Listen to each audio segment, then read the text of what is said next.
Diario de Joan Gallardo, 1 de febrero de 2024. Querido diario, en la última sesión de mi mentoría grupal salió la cuestión de aprender a decir no. Y es normal porque a la mayoría de las personas les cuesta mucho decir que no. Y también les cuesta mucho aceptar que les digan que no. Y creo que esto es clave para entender y avanzar en este tema. Es un poco como lo que pasa con el rechazo, que solo lo vemos desde una perspectiva. Nos aterroriza que nos rechacen, pero nosotros rechazamos sin mucha dificultad a los demás. O como lo que pasa también con el tema de las simpatías. Queremos caer bien a todo el mundo, pero a nosotros no nos caen bien todas las otras personas. Si pensásemos en ser un poco más justos, toleraríamos cierta reciprocidad suficiente. Toleraríamos lo que nos dan por lo que damos y daríamos aquello que estuviésemos dispuestos a recibir también.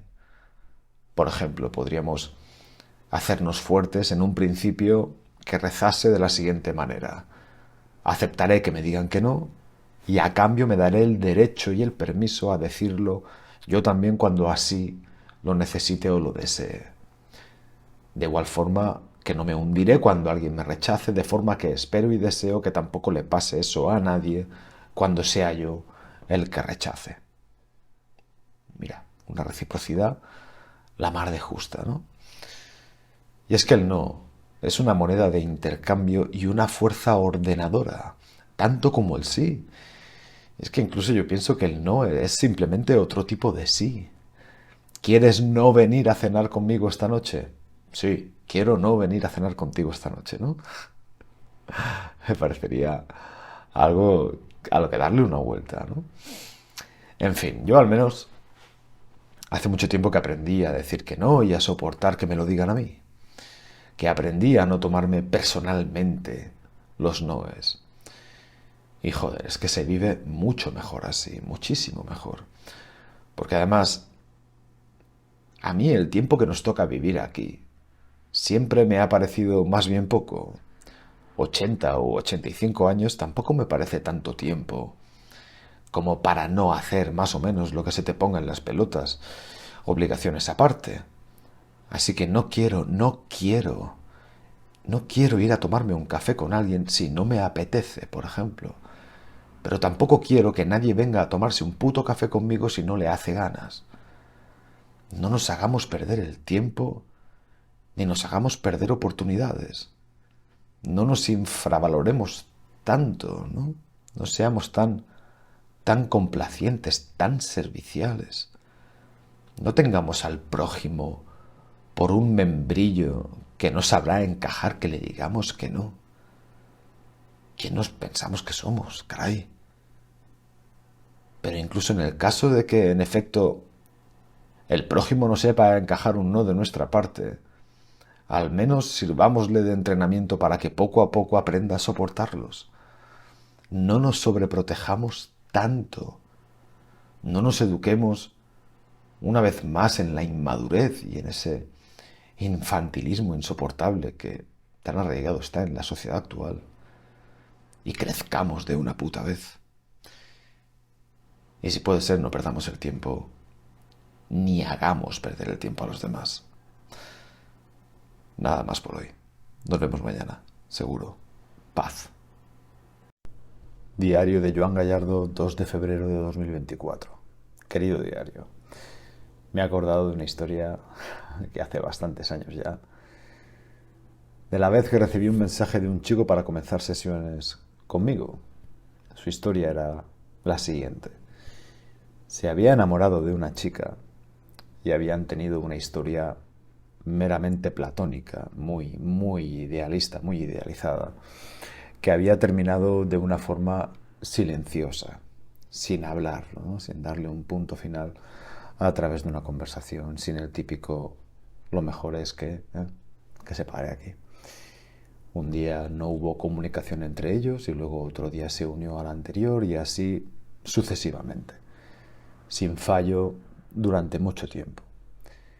Ellos antes de eso hablaban normalmente a través de un servicio de mensajería que él no usaba para nada más. Tenía esa app para ella y ya está. Y claro, él entraba decenas de veces, a veces cientos, me comentaba, a diario para ver si ella le había dicho algo, a ver si había algún mensaje suyo ahí. Era lo primero que hacía en la mañana y lo último que hacía por la noche, revisar si le había enviado algún mensaje. Y no lo hubo durante meses, hasta que un día ahí estaba, un mensaje de ella, casi a medianoche. Fue un simple ¿qué tal estás? Nada más. Pero bastó para poner el contador a cero, si es que alguna vez se había movido más allá del punto cero, claro. Él le respondió más fríamente de lo que habría deseado. Unos cuantos mensajes de formalidad y cortesía, tipo yo bien, ¿y tú? Y poco más. Tras eso, nuevos días de silencio llegaron y lo que no llegaron fueron más mensajes. Él siguió con su hábito de revisar esa app que tenía solo para ella un montón de veces al día, casi compulsivamente. Ambos habían llegado, por cierto, a la resolución de que no podían estar juntos, de que sería imposible. Pero los sentimientos estaban ahí, sin ninguna duda. Y ahí entré yo. Él me decía que había hecho un esfuerzo enorme por no tener contacto con ella, evitando iniciar siempre las conversaciones. Que se había reservado todo su orgullo para eso, pero que seguía esperando un mensaje suyo con toda su alma, aunque sabía que no podrían ser nunca nada, que no podría haber nunca nada entre ellos. Me llegó a decir un día que en el fondo tan siquiera quería estar con ella, que pensaba que eran incompatibles, pero no podía desembarazarse de ese sentimiento de inevitabilidad, ¿no? De casi que de predestinación, porque aun sabiendo eso, el no poder extinguir sus sentimientos le hacía dudar de todo. Yo lo vi bastante claro, le dije que no podía pasarse el día activamente revisando el móvil para ver si tenía un mensaje de ella y pretender dejar atrás esa historia. Le dije, dices que quieres dejar esto atrás, pero te lo cargas encima todos los días, decenas de veces. Dices que quieres, pero no haces lo que dices que quieres. Él me respondió, ¿y qué hago, pues? Yo le contesté, para mí es evidente, si borras esa app, ¿te la volverás a descargar para seguir con este rollo? Él se quedó callado como si hubiese tocado un tema tabú. ¿Cómo que borrar la app? ¿No basta con no enviar mensajes? Pues no, no basta. Él se quedó entonces callado bastante tiempo como preguntándose de verdad si sería capaz de hacerlo, de borrar la app y si después sería capaz encima de volver a descargársela, ¿no? Para empezar otra vez con el rollo. Se lo pensó, pero en un momento dado levantó la cabeza y me dijo, creo que borrar la app y después volver a descargármela para ver si había algún mensaje suyo, creo que sería todo en sí demasiado patético para mí. Así que si borro la app, se acabó, pero... Y yo le dije, terminando su frase, pero no quieres que se acabe. Exacto, contestó. En ese momento le pedí que sacase el teléfono móvil y lo pusiese sobre la mesa. Él lo hizo, un poco extrañado, y entonces yo le dije, mira, desbloquéalo, ve a la app y pulsa la opción esa de eliminar aplicación, ¿eh? Y espera a que salga el icono de confirmación. No la elimines, solo haz esto. De forma que salga esa pantallita, ese bocadillo de confirmar, eliminar definitivamente o lo que sea, y déjalo así. Lo hizo a la vez que palidecía. O sea, se puso blanco como la pared. Fue brutal. Se hizo casi transparente. De verdad que fue impresionante. Y ahí estaba el teléfono. O sea, yo, el teléfono y él. O lo que se podía ver de él. Y estaba el teléfono con esa información, ¿no? De eliminar definitivamente la app a una pulsación de ser borrada definitivamente y a una pulsación de borrar esa app que le encadenaba a una historia que no le dejaba seguir con su vida. Yo le dije, tío, estás a un paso de comenzar a dejar esto atrás.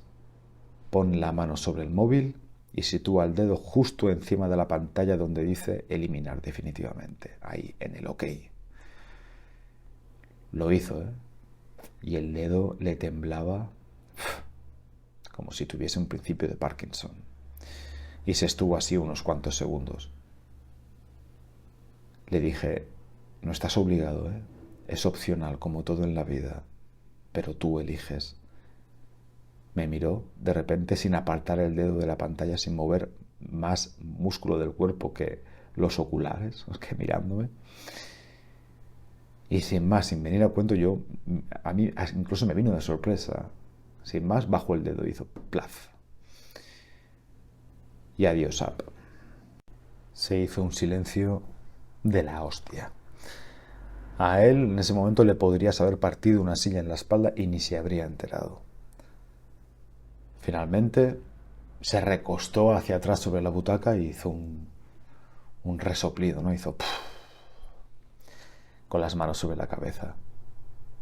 Yo le pregunté que cómo estaba y él me dijo, hostia, pues creo que estoy mejor. Le pregunté, ¿te vas a descargar la app de nuevo?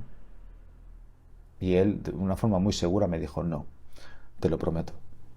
Yo le contesté, prométetelo a ti, no me lo prometas a mí. Y él se dijo a sí mismo en voz alta, me lo prometo. Pasaron los meses, las sesiones, y esa historia fue quedando finalmente atrás de una forma definitiva. Un día me contó que iba andando por la calle y se encontró con esa chica. ¿Qué tal estás? Muy bien. ¿Y tú? Muy bien. Me alegro de verte. Y yo, cuídate. Adiós. Adiós. Y nada más. Hoy está casado, con un bebé en camino y feliz. Y si recuerda esa historia, lo hace solo para recordar la importancia de hacer lo que es debido, aunque no te apetezca un carajo hacerlo. Nada más. Nos vemos el lunes, seguro. Paz. Diario de Joan Gallardo, 5 de febrero de 2024. Querido diario, hace poco escribí lo siguiente. No eres para todo el mundo ni todo el mundo es para ti. Y es algo que escribí hace poco, pero que descubrí, gracias a Dios, hace muchísimo tiempo. Y me di cuenta de esto viendo cuantísima gente hay en el mundo y observando inevitablemente que cada uno tiene sus gustos y sus preferencias. Pues bien, tendría yo unos 14 o 15 años, más o menos, y descubrí una canción de Tupac que me parecía la releche, me parecía increíble, me parecía en ese momento la mejor canción que yo había escuchado en mi puta vida. Entonces, muy emocionado y con ganas de compartir ese descubrimiento, grabé en una cinta de cassette esa canción y se la fui a enseñar a un amigo bueno que tenía yo en aquellos entonces. Se la puse en una mini cadena que tenían sus padres y él a los 20 segundos o menos ya había desconectado completamente. Le pregunté, tío, ¿no te mola? A lo que él me contestó, es que a mí no me gusta mucho la música en general. Y yo me quedé de piedra. Yo es que no supe ni qué responder. Recuerdo pensar, ¿cómo que no te gusta la música? Eso es imposible.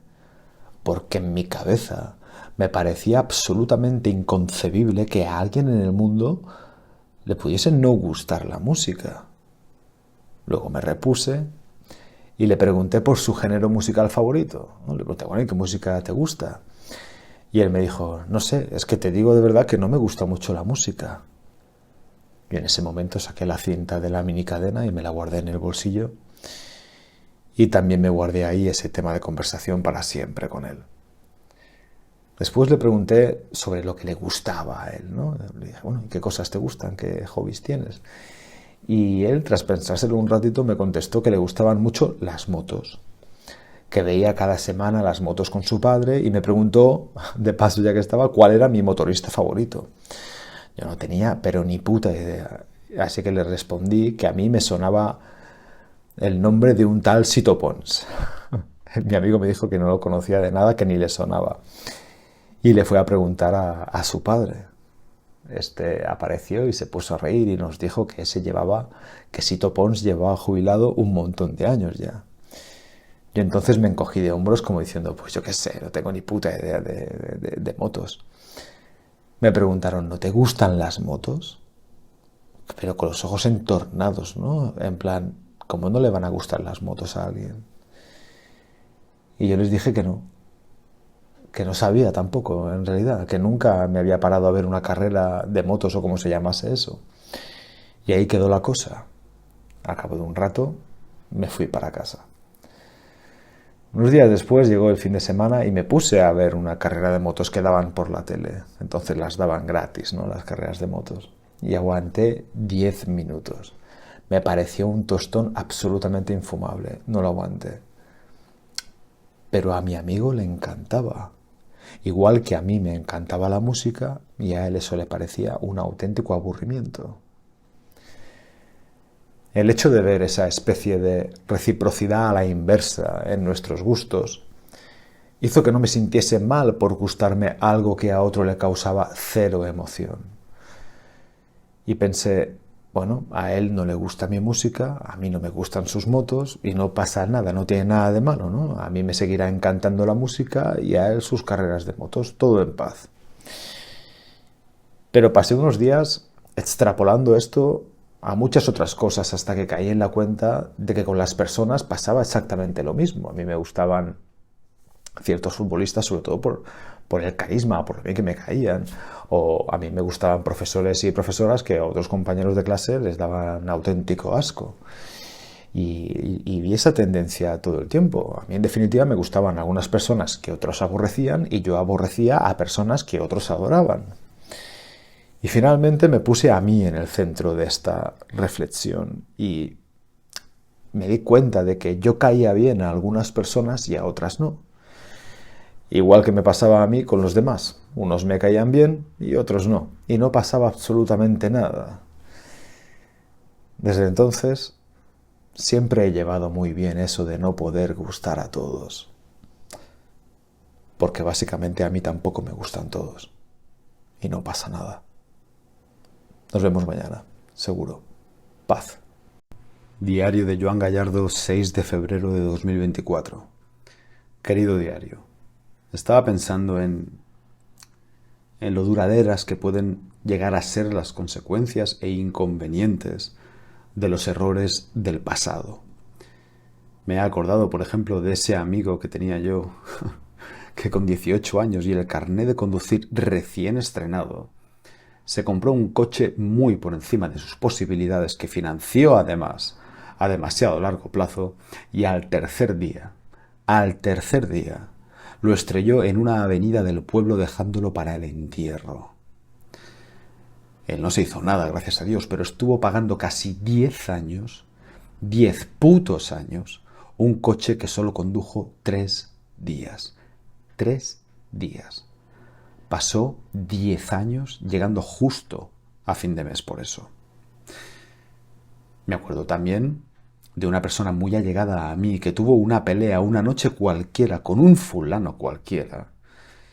Y en esa pelea esa persona perdió un dedo. Bueno, para ser concretos, medio dedo.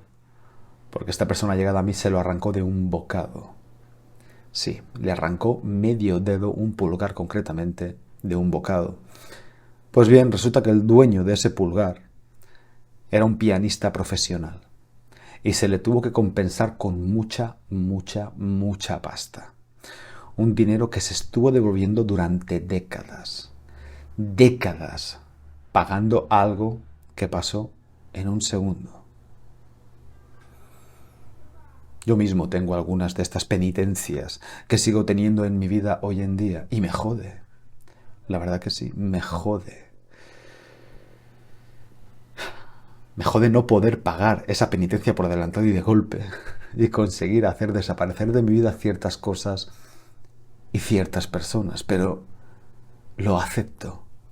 Lo acepto y lo vivo como el recordatorio de los errores del pasado y lo mucho que pueden llegar a costar. Y es que suponen un recuerdo constante sobre la importancia y las repercusiones que tienen ciertos errores. Me preguntan muchas veces, ¿y no te jode tener que lidiar con esto aún? A lo que yo respondo, pues que claro que sí que me jode. Pero ¿qué quieres que te diga? En la vida los errores se pagan. Y punto. Y es que hay un hecho para mí innegable, que es que a la mayoría de las personas que les va mal en la vida no les va mal porque no hayan acertado las suficientes veces. Les va mal porque han errado demasiadas veces. Y en una gravedad demasiado elevada. Les va mal porque se han equivocado en asuntos clave.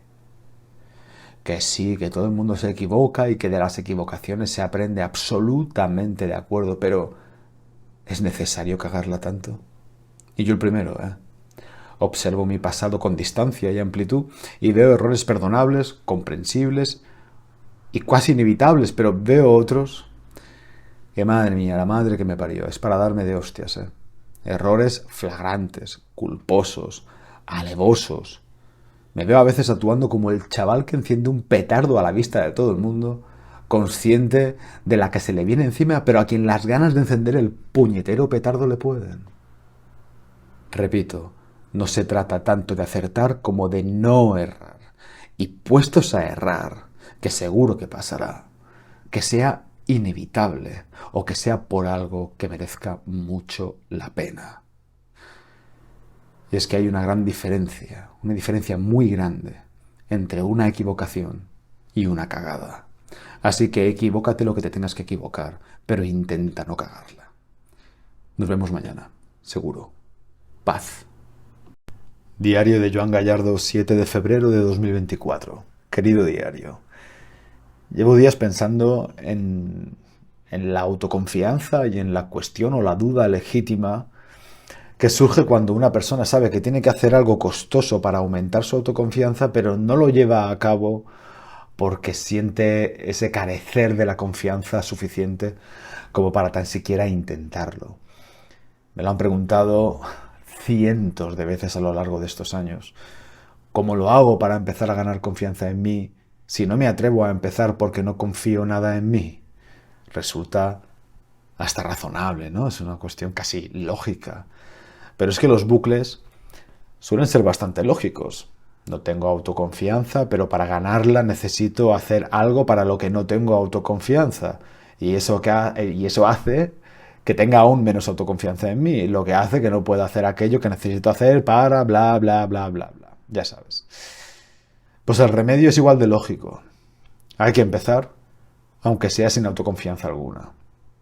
Muchos aquí dicen, ¿y si empiezo así y al final fracaso? Al final me llevo una hostia.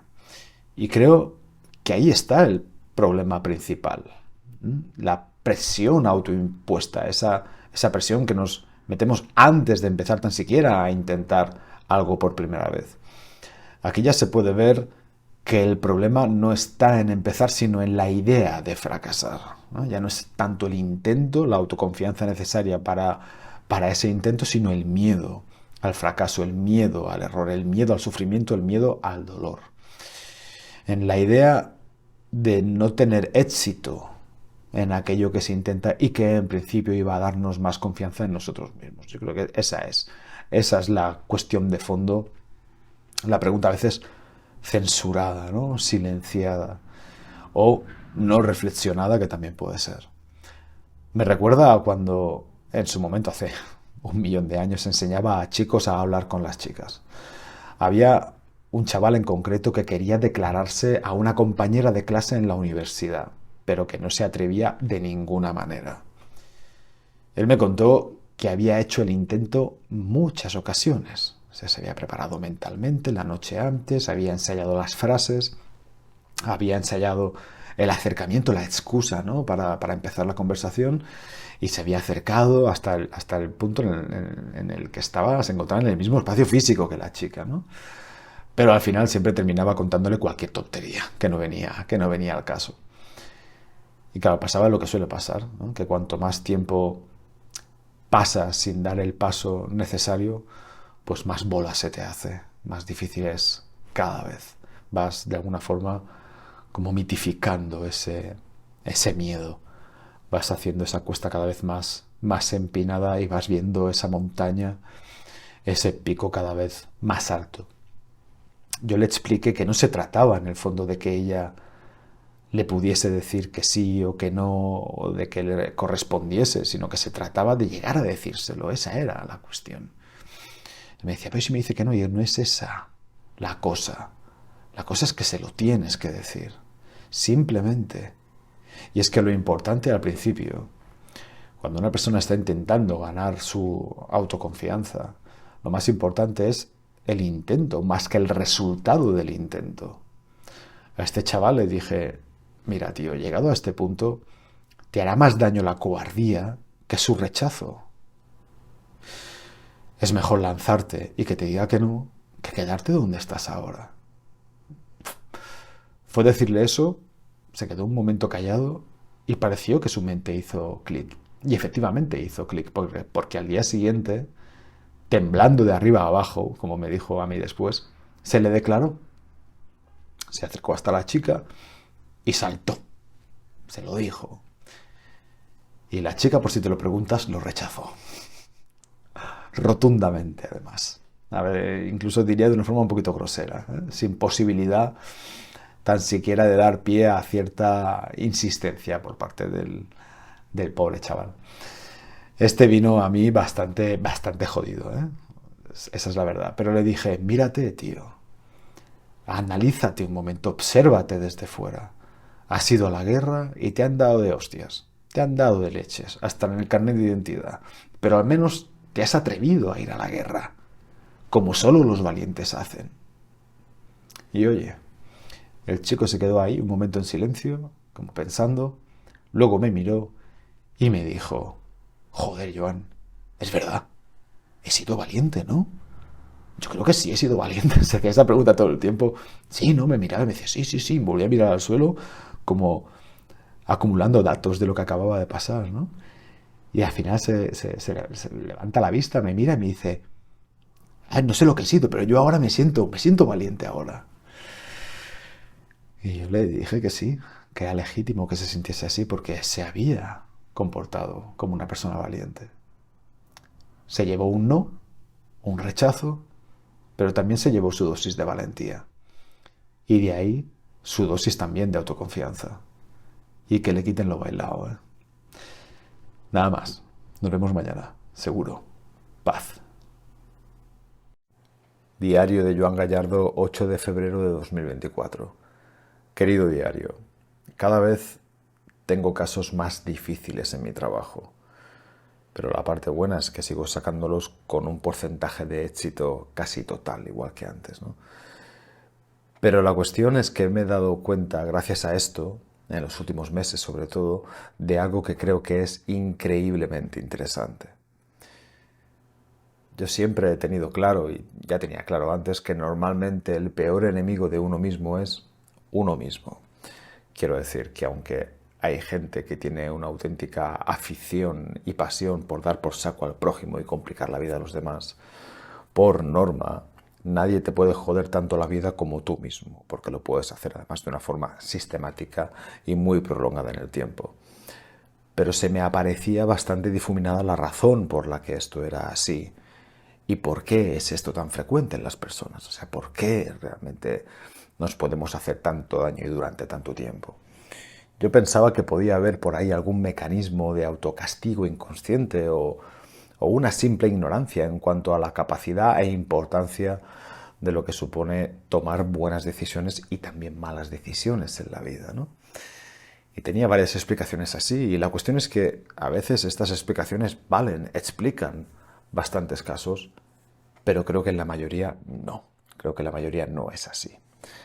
En la mayoría de casos, de lo que me he dado cuenta yo es de que torpedeamos nuestra existencia porque no tenemos en cuenta nuestra propia dignidad. Nos tratamos como si no fuésemos seres dignos y eso nos hace tomar elecciones indignas para lo que somos, lo cual nos hace cada vez más indignos, lo que nos lleva a tratarnos cada vez peor, llegando a una especie de sensación de no retorno, un punto de no retorno. Me pondré a mí mismo como ejemplo para que se entienda y me voy a remitir a las peores épocas y circunstancias de mi vida. El primer ejemplo. Yo consentí en su día que ciertas personas me tratasen de una forma absolutamente indigna, porque en la concepción de mí mismo di cabida para la posibilidad de que alguien me tratase de esa forma. Si hubiese tenido clara mi dignidad como persona, no hubiese tolerado ese tipo de comunicación o agresión verbal, ¿no? Y en las formas. Me hubiese dicho algo a mí mismo como, yo soy un ser humano valioso, no tengo por qué soportar este trato indigno.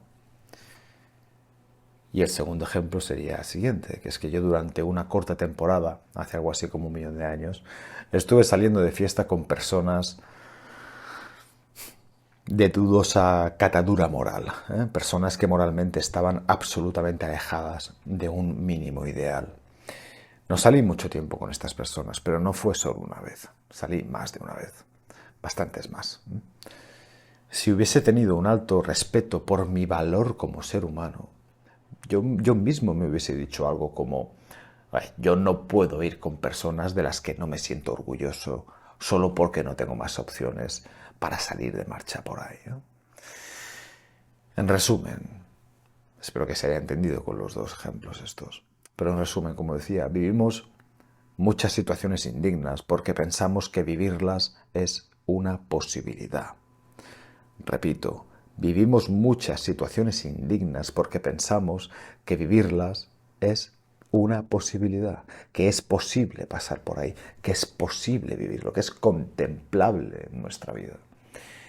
Y eso hace que nuestra sensación como seres realmente dignos decaiga, lo que nos lleva cada vez más a tratarnos peor y a permitir circunstancias absolutamente impensables, dando pie así, de esta forma, a una caída lenta pero inexorable, a una degradación.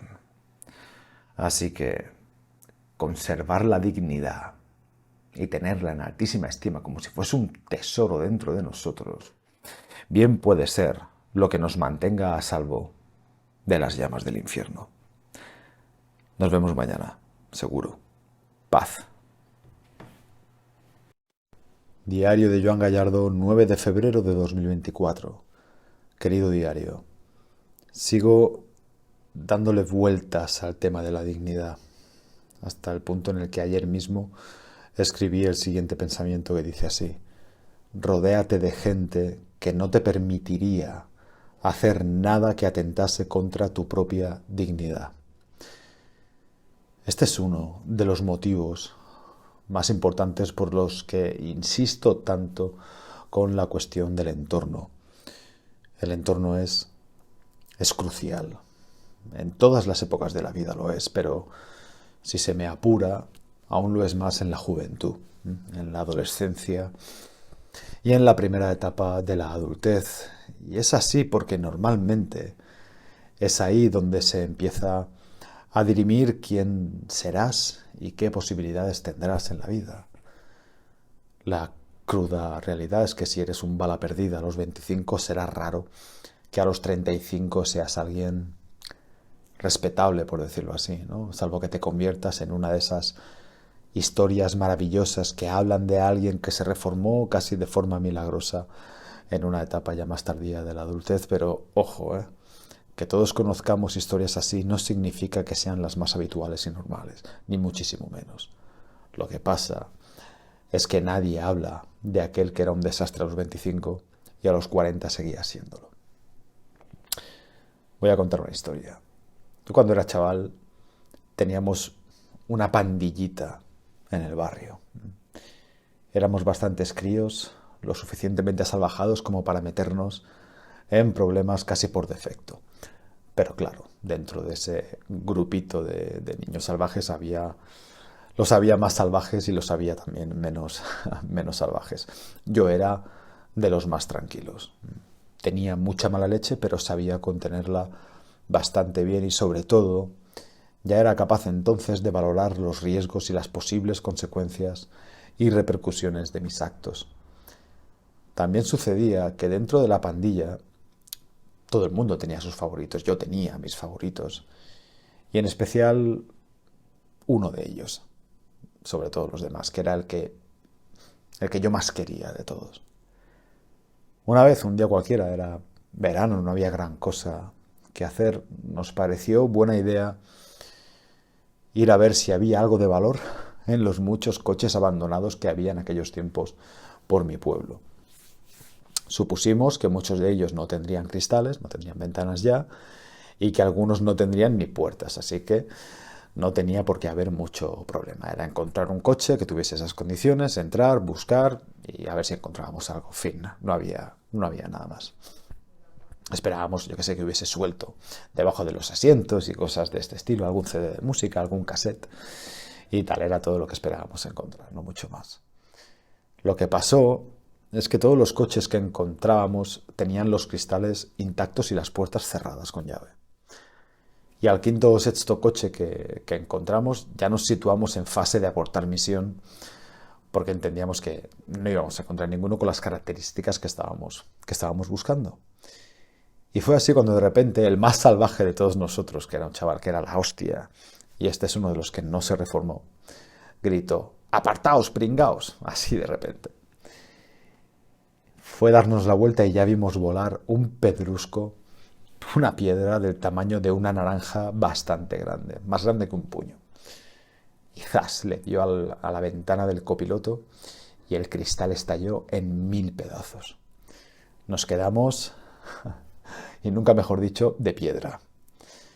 La verdad, todo se ha dicho, es que fue espectacular, ¿eh? Tanto el ruido como el efecto de los cristales, pero sobre todo lo que sí fue muy espectacular fue el hecho de que se hubiese atrevido a hacer algo así.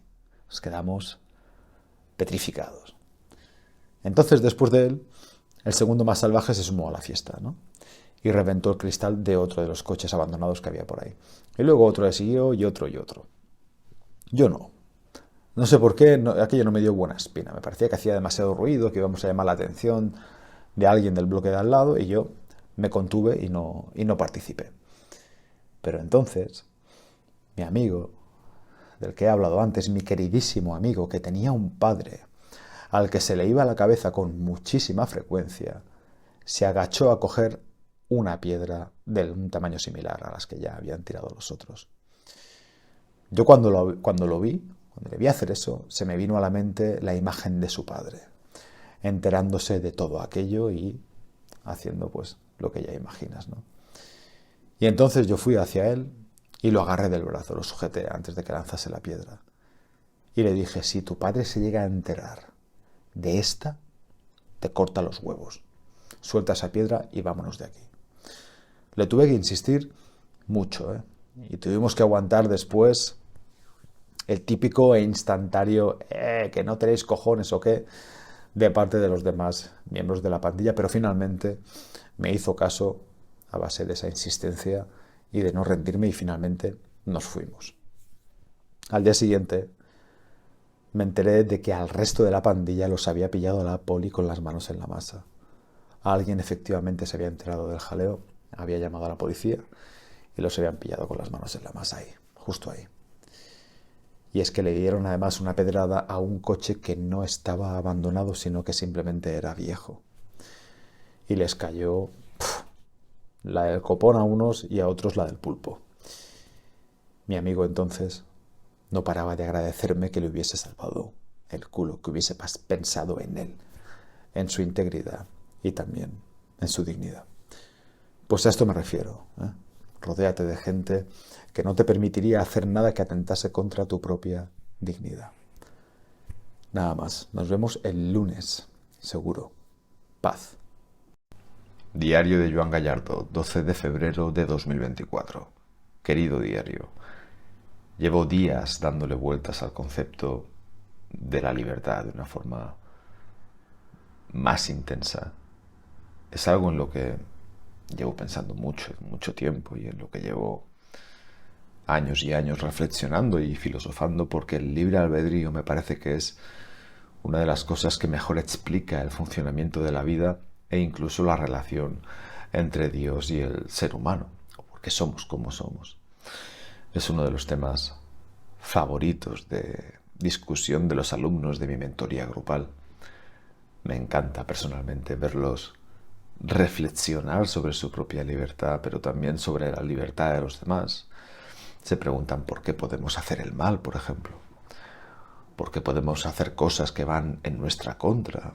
¿O por qué incluso podríamos llegar a hacernos daño físico definitivo a nosotros mismos, ¿no? Observan estos hechos y ahora que han aprendido a profundizar y a pensar más ampliamente y profundamente también, se preguntan por qué es esto así y no de otra forma, ¿no? Y más aún viendo el comportamiento tan distinto de los animales que parecen no tener estas opciones en su catálogo de comportamiento y posibilidades. Y es, desde mi parte, desde mi persona, es maravilloso poder participar de esto ayudándoles a completar su entendimiento. Yo les explico que esa libertad, ese libre albedrío necesita de límites, pero que eso no tiene por qué ser algo malo, no tiene por qué significar una reducción de la libertad, sino un ejercicio de la misma. Soy libre incluso para limitar mi libertad por mi bien. Y esto es algo de vital importancia para el buen desarrollo de la vida del individuo. De igual manera que es vital para el buen desarrollo de una sociedad el que haya límites, reglas o normas que limiten la libertad de las personas en algún punto por su bien y por el bien de la sociedad en general. Por ejemplo, me imagino un país donde no hay código general de circulación, donde no hay reglas para la conducción, y me lo imagino sin límites de velocidad ni seguro obligatorio, donde no se obliga a la gente a usar cinturón de seguridad y cosas de este estilo. Y no veo en qué beneficiaría eso a la sociedad. Yo ahí no veo otra cosa que un país absolutamente catastrófico por ese lado. Veo, por ejemplo, a familias con niños pequeños yendo en coche a la playa tranquilamente y de repente les adelanta un energúmeno a 230 kilómetros por hora, ¿no? Pudiendo provocar pues un desastre total con fallecimientos y cosas de este estilo. O veo, por ejemplo, a una persona teniendo que sacar el coche de su garaje para ir pitando al hospital porque a su padre le está dando un puñetero infarto y no pudiendo porque alguien ha aparcado justo delante bloqueando la salida porque no hay ninguna regla que diga que no se pueda aparcar en según qué sitios. Son solo dos ejemplos para que se me entienda, pero que darían una idea de las posibilidades malas que podría tener el hecho de que no hubiese algo que limitase la libertad de la gente en este punto, ¿no? A la hora de conducir vehículos, a la hora de comportarse, a la hora de transportarse de un lugar a otro. Aquí algunos desearían que no hubiese este tipo de restricciones. Son como los radicales de la libertad, los llamaré así. Querrían ver un mundo auténticamente libre, sin normas, ni reglas, ni faltas, ni códigos penales, ni códigos de circulación, como he dicho antes, etc. Un mundo donde solo se apelase a la responsabilidad y el civismo de las personas. Y suena genial, claro que sí que suena de puta madre, pero eso solo se puede, ya no decir, sino desear, si se desconoce al ser humano en general, si no se tiene en cuenta cómo es el ser humano. Eso solo se puede desear y decir desde un idealismo absurdo, aberrante. Creer que todos los seres humanos podrían formar una sociedad en paz, sin límites de ningún tipo en el ejercicio de la libertad, es ser un auténtico iluso, es ser un idealista iluso. Es repetir de nuevo la idea de la búsqueda de una utopía que termina siempre convirtiéndose en una distopía. Hay personas que sí sabrían usar bien su libertad. No sé si completamente. Yo creo que la uso bastante bien y yo me tengo autoimpuestos muchos límites por mi bien. Pero aunque las encontrásemos, seguro que no serían mayoría. No bastan. Y la cuestión es que creo que no hay una mayoría suficiente para compensar a la gente que no sabe usar su libertad. Tendría que ser Teníamos que hablar de una totalidad de los seres humanos haciendo buen uso de su libertad total. Y es que si tú metes en una sala a 99 personas que usan bien su libertad y a una que no, eso terminará mal, terminará muy mal, porque basta muy poco para desatar el infierno. Una persona se basta para joder un barrio entero si no se tienen herramientas para frenar a esa persona, para frenar la libertad de esa persona.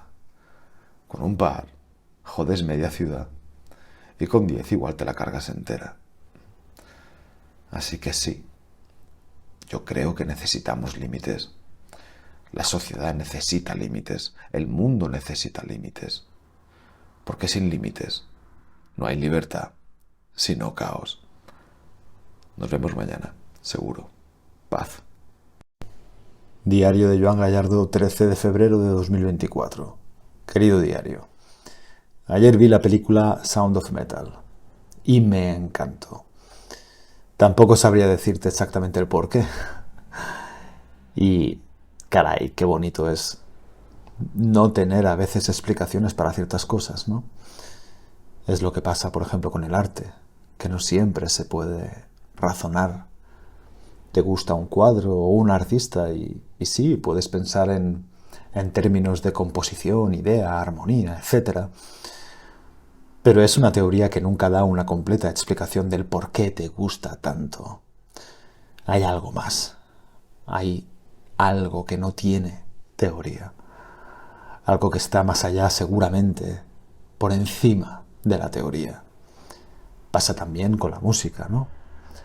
¿Por qué me gusta tanto a mí personalmente Interpol, por ejemplo?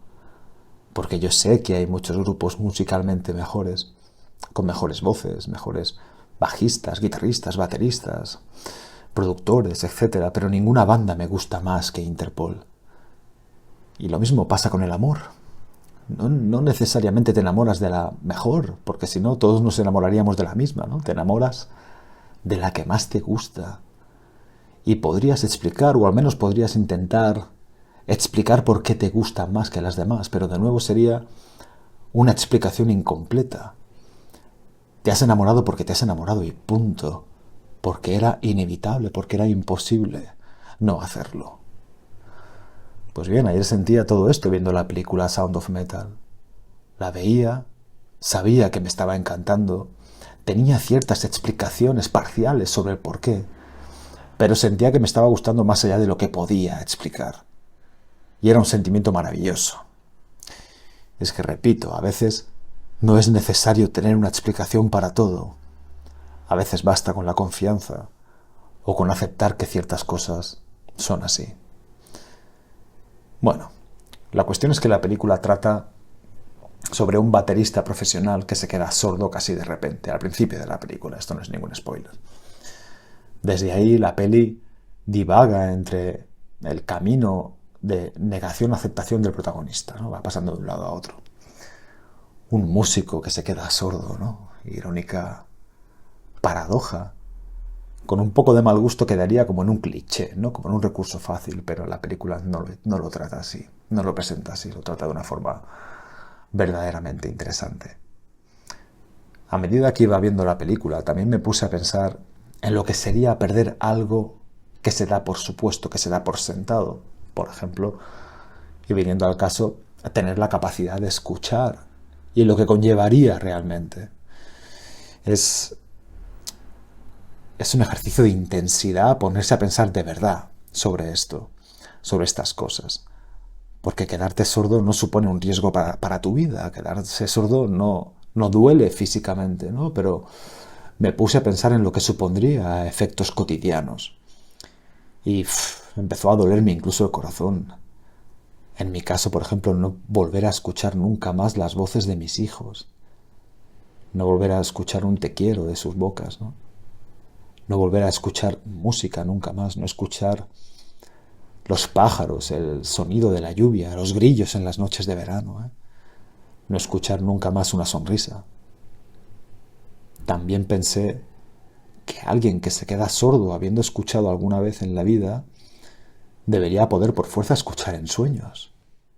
Primero pensé, bueno, mira, tú pues al menos puedes escuchar en sus sueños. que no estoy seguro de esto, pero yo creo que sí. Pero luego también pensé en lo que supone para estas personas levantarse cada mañana, despertarse, ¿no? Y al hacerlo ver que todos los sonidos han desaparecido y aparece así, digo yo, una decepción diaria y el recuerdo de que en realidad ya no puedes escuchar ni oír nada. Y tiene que ser duro, ¿eh? Tiene que ser duro de pelotas. Y recuerdo que de crío me rompía la cabeza pensando en cuál de los 5 sentidos eliminaría si tuviese que eliminar uno a la fuerza. Creo que este ejercicio hipotético lo hemos hecho todos alguna vez. Había algunos que eran intocables, como por ejemplo la vista, ¿no? El habla, que no es exactamente un sentido en el significado de los demás, pero bueno, lo tomaremos así, o el oído. Al menos para mí. Pero luego, sin embargo, me quedaban el olfato, el gusto y el tacto, y ahí no conseguía decantarme. Por ejemplo, con el olfato, no poder oler más los perfumes, el olor de la comida, con la afectación que esto debía tener al gusto, el olor de la lluvia sobre la tierra, ¿no? El petricor, o las flores, el olor de la piel, del cabello. Y luego pensaba en el gusto, en no poder saborear nunca más una buena Guinness, un buen vino, una buena comida, un buen dulce. Y luego estaba el tacto. Por Dios, no poder sentir el tacto de una caricia o el viento en la piel. Un abrazo. Entonces pensaba lo que se podría perder uno perdiendo cosas que damos por sentadas y me invadía una sensación de ingratitud, ¿no?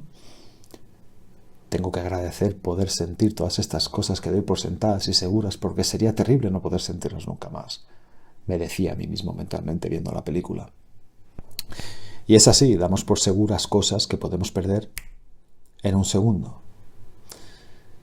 Me preguntan mucho sobre cómo vivir con más intensidad el momento presente, ¿no? Y la respuesta quizás sea, pues viviendo los momentos, todos esos pequeños instantes que se presentan con más intensidad, cada uno por separado.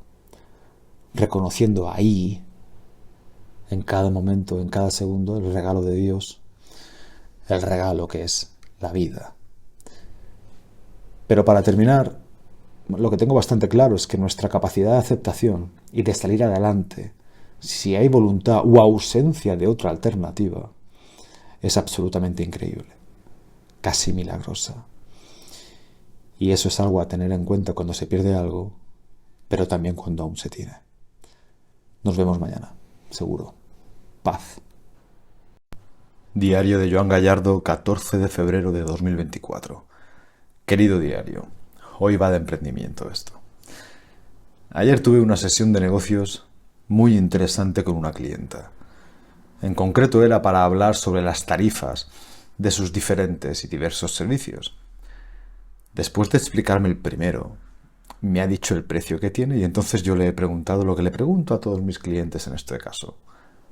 ¿Por qué cuesta esto? ¿Por qué vale esto? ¿Por qué tiene este precio? Ella entonces me ha mirado ciertamente desconcertada, o sea, su cara era brutal, y me ha contestado, pues no lo sé, es el precio que le he puesto, que es básicamente como decir, o como preguntar por qué el sol es esférico y contestar, pues porque es esférico. Bueno, pues muy bien. Yo me he reído porque sabía perfectamente que lo más probable es que fuese la primera vez que alguien le hacía tal pregunta. Pero más allá aún, sabía también que ella misma jamás se había preguntado algo así. Tras analizarlo con ella, le he explicado que con toda seguridad su servicio tenía un precio demasiado bajo para lo que ofrecía y para el volumen, sobre todo, en el que podía ofrecerlo. Más aún viendo su extensísima lista de espera, que es actualmente de unos 4 meses. Le he dicho con total sinceridad lo siguiente: mira, no sé cómo valora el mercado tu servicio, pero seguro que lo valora más que tú. Ella, como es normal, me ha dicho, pues lo que me suelen decir siempre en estos casos, ¿no? Pues que le daba miedo subir precios por si la gente dejaba de contratarla. Yo le he preguntado si no le daba más miedo pensar que estaba regalando, entre comillas, su tiempo a través de su trabajo, significando esto que también estaba regalando tiempo de su vida. Y a él la he dejado bastante cao. Le he dejado bastante cao porque esta clienta me contrató originalmente, para mejorar su vida a través de su negocio. Esto significa ganar aproximadamente lo mismo, o incluso, como me dijo ella, consentir ganar un poco menos, pero a cambio de trabajar menos para estar más tiempo con sus 2 hijas. Mi clienta, que lleva trabajando una media de 12 horas de lunes a sábado desde hace 2 años, está muerta, está absolutamente reventada. No puede más y tiene la sensación constante de estar perdiéndose la infancia de sus hijas y la relación con su marido. Ella, después de escucharme hablar sobre subir precios, me ha preguntado, ¿no hay otra manera de hacerlo, Joan? Y yo le he explicado que sí, que realmente hay muchas, caray, que podría contratar a más gente, que podría pensar en un nuevo servicio, que poder ofrecer a más personas al mismo tiempo, alquilar un local más grande, etc. Ella ya tiene 3 trabajadores, su empresa tiene bastantes gastos y me ha dicho que ya no se ve capaz de gestionar algo más grande, una estructura mayor. Ahí entonces yo le he dicho que no tiene más remedio que dejar que el mercado le muestre su valor real como profesional, subiendo el precio de sus servicios hasta dar con el equilibrio. Ahí ella me ha dicho, Joan, estoy cagada. Así, me lo ha hecho súper rápido. Estoy cagada, Joan. Y ese miedo es un miedo muy común en empresarios, en emprendedores, ¿no? Es un miedo perenne, de fondo, que tienen todos. Es el miedo de no acertar con el precio, pero sobre todo el de parecer demasiado caro. Y es muy curioso cómo normalmente no les da miedo parecer demasiado barato, cosa que yo pienso que es bastante peor que parecer demasiado caro. Ahí entonces yo le he explicado que no tiene por qué hacer una subida de sopetón, pasar a cobrar el triple o algo así, porque eso su clientela actual y sobre todo la clientela fiel no lo iba a terminar de entender, pero que sí que tenía que ir actualizando sus tarifas cada cierto tiempo hasta dar con ese punto de equilibrio deseado. En su caso, hasta que viese cómo esa lista de espera se reducía bastante, hasta ser de aproximadamente un mes o 25 días.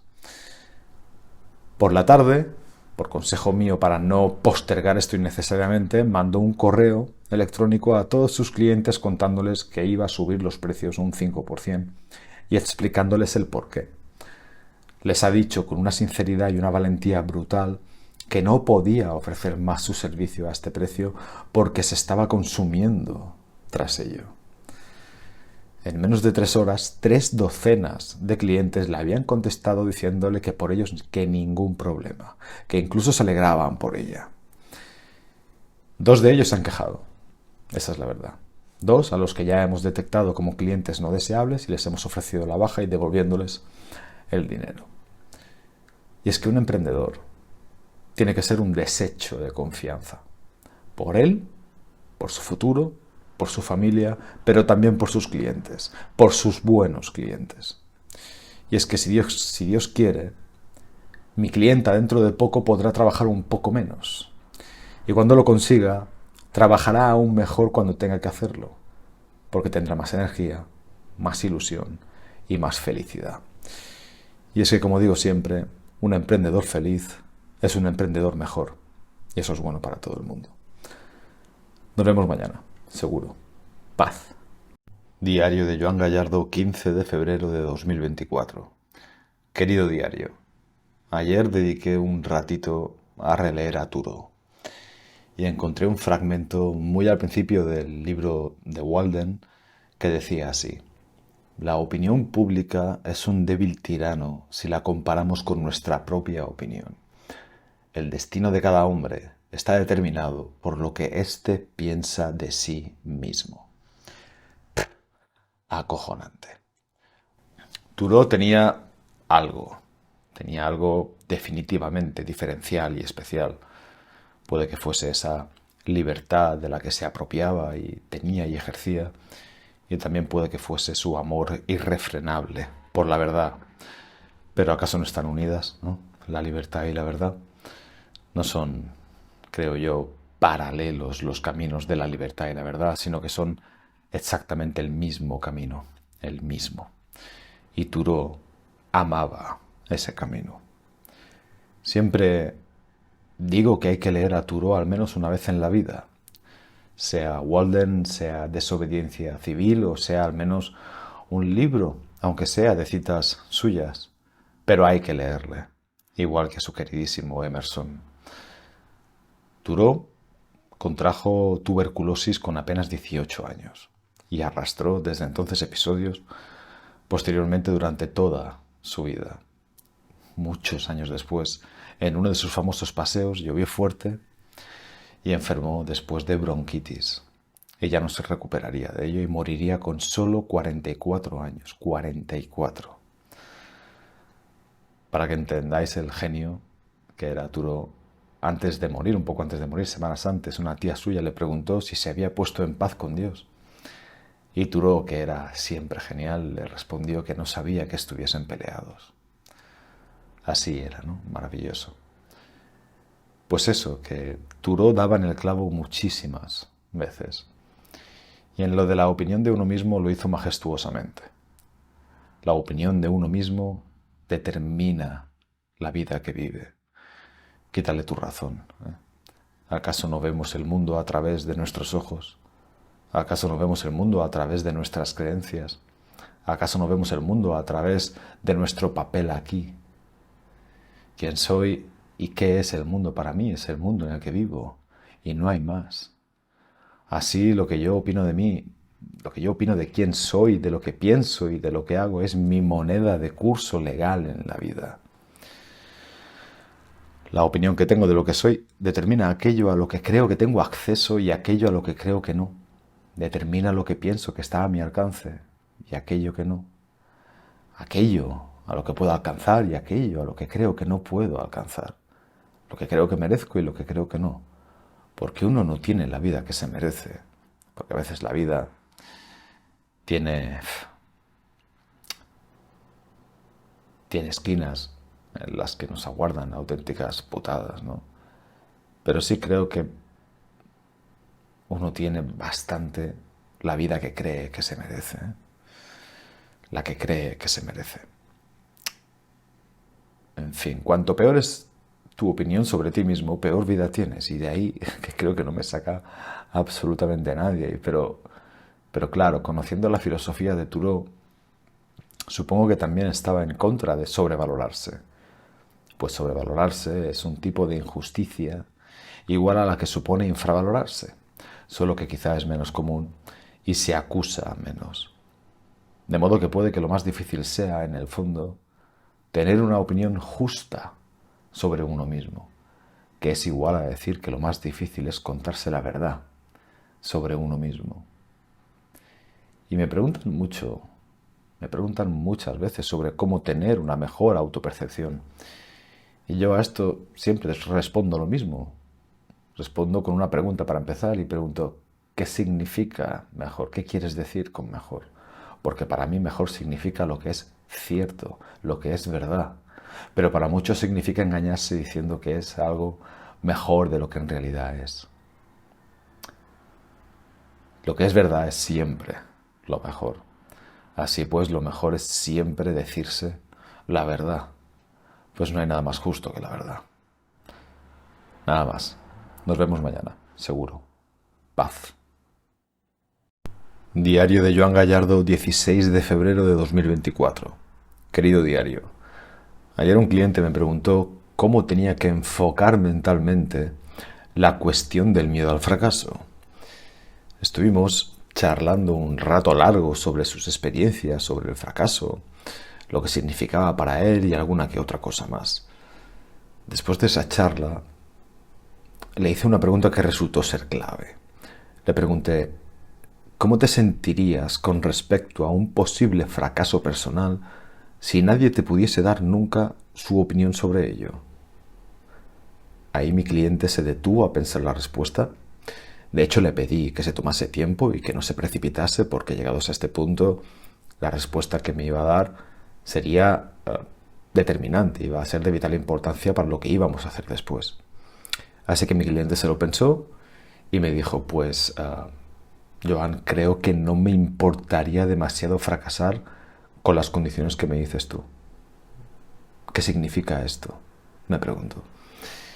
Y yo le respondí, significa que no tienes ningún problema con el fracaso, sino con la opinión de los demás sobre el fracaso. Él me preguntó si le pasaba eso a mucha gente y yo le contesté que estaba convencido de que es lo que realmente le pasa a la mayoría. Si nuestros fracasos fuesen absolutamente privados, muy pocas personas tendrían problemas reales con el fracaso. Así que en resumen, no es el fracaso, sino el hecho de que los demás sepan de ese fracaso más lo que puedan decirte sobre él. Esa es la cuestión, esa es la verdad. Y esto no puede ser más relevante, porque por ejemplo con mi cliente ya no hablaremos más sobre el miedo al fracaso, sino sobre sus problemas con la opinión de los demás sobre él y sobre lo que hace. Punto.